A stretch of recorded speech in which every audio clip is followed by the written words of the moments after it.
Most people will spend their entire lives searching for real love and never find it, not because it isn't available to them, but because they are unwilling to pay the price it demands.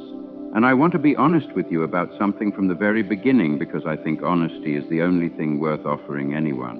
What most people call love is not love at all. It is something smaller and safer and far more comfortable than the real thing. It is love with conditions quietly attached, love that gives generously when giving feels good and withdraws the moment giving requires actual sacrifice. It is love that stays warm when the other person is easy to love and grows cold. The instant loving them becomes difficult. And I spent the better part of my life writing about the difference between that kind of love and the real thing, because I believed then, as I believe now, that understanding this difference is one of the most important things a human being can ever do. I put some of the most important words I ever wrote into the mouth of a character named Father Zosima in the Brothers Karamazov. And what he said was this: love in action is a harsh and dreadful thing compared with love in dreams. Now sit with that for a moment, because it contains everything. Love in dreams is beautiful, and it asks nothing of you. It is the love you feel in the beginning of something when the other person seems perfect, and being close to them costs you nothing at all. But love in action, what I came to call active love, that is an entirely different thing.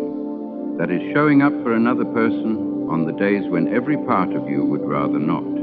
That is extending patience when your patience ran out an hour ago.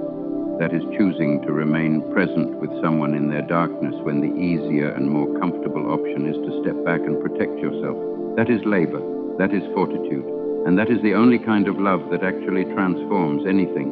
So ask yourself honestly right now, which kind of love have you been practicing? Because most people, if they are truly honest with themselves, will recognize that they have been loving in dreams far more than they have been loving in action. They fall deeply in love with the idea of a person, with the version of that person that exists in the best moments, and then they feel betrayed and confused when the full reality of who that person is begins to show itself. They mistake the loss of the fantasy for the failure of the relationship, and they walk away from something real in search of something that was never going to be real in the first place. And then they repeat this again and again, always chasing the dream version of love and always being disappointed when real human beings fail to live up to it. Here is what active love actually demands from you, and I will not make this softer than it is. It demands that you show up when you do not feel like showing up. It demands that you offer understanding when your own need to be understood is so loud you can barely hear anything else. It demands that you look at another person clearly, with all of their contradictions and their failures and their difficult edges, and choose to stay, not because you have no other option, but because you are genuinely committed to something larger than your own momentary comfort. This is what costs everything, and I know that in a world that constantly tells you to protect your energy and put yourself first and never give more than you receive, this sounds almost irrational. But I want you to consider something. The things in this life that are genuinely worth having are almost always the things that ask the most of you. That has been true in every era of human history, and it will remain true long after we are both gone. Because here is what active love gives you in return. And this is the part that most people never get to discover because they turn back before they reach it. When you love someone actively, when you make the daily deliberate choice to give of yourself genuinely and fully to another person, something begins to happen inside you that cannot happen any other way. You start to grow in directions that self-protection never allows. You discover capacities in yourself that you genuinely did not know were there. More patience than you thought you had, more genuine understanding than you believed you were capable of, more real and lasting connection than you had ever experienced before. The act of loving well makes you a larger person. It expands you from the inside. And that is what I mean when I say active love gives you everything. Not always because the other person gives it back to you, though sometimes they do, but because the practice of loving itself changes who you fundamentally are. Now, I want you to think clearly about the alternative because I think it matters that you see it for what it actually is.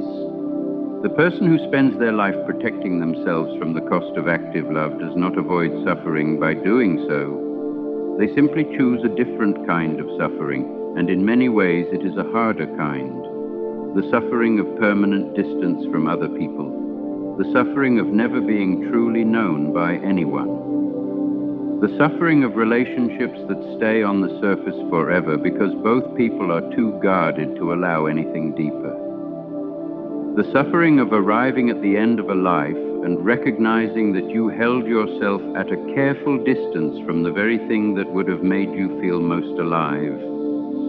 I have watched this happen in the people I wrote about and in people I knew throughout my own life, and I will tell you honestly that it is a more devastating kind of suffering than the suffering that comes from loving fully and being hurt. Because being hurt by real love at least means you were present for something genuine. It means you chose to be fully alive rather than carefully half alive. The mystery of human existence, as I wrote in The Brothers Karamazov, lies not in just staying alive, but in finding something to live for. And I believe, after everything I lived through, and everything I witnessed, and everything I tried to put into words across a lifetime of writing, that active love is one of the most powerful answers to that question that a human being can ever find, not because it is easy or comfortable or guaranteed to end well, but because the daily committed practice of giving of yourself genuinely to another person, of choosing love in action over love in dreams, makes you more alive than almost anything else available to you in this life. And a life lived fully, even with all the cost and all the difficulty that fullness carries, is worth infinitely more than a life lived safely and carefully at a permanent distance from the things that matter most. Start today. Love actively, love in action and not in dreams. Choose it, knowing what it will cost you, and trust that what it gives you back will be worth every bit of that cost.